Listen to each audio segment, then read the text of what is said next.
идат от космоса, те родени са тук, но сърцата им просто са по-кристални от звук. И виж, ето ги литват над балкони с пране, над кълта, над сгорията в двора.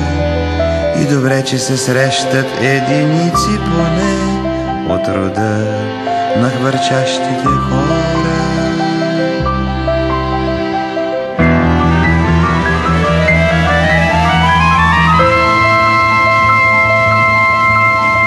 Ние бутаме някак си и жени ни влекат, а ние пием коняка си вбито в някакъв кът и говорим за глупости, важно вирейки нос или с израз на мъдра умора. И изобщо стараем се да не става въпрос за рода на хвърчащите хора.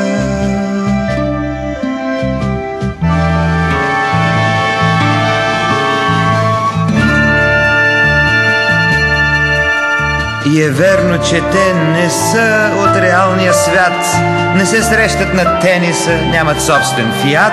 Но защо ли тогава нещо тук ни боли, щом ги видим да литват в простора?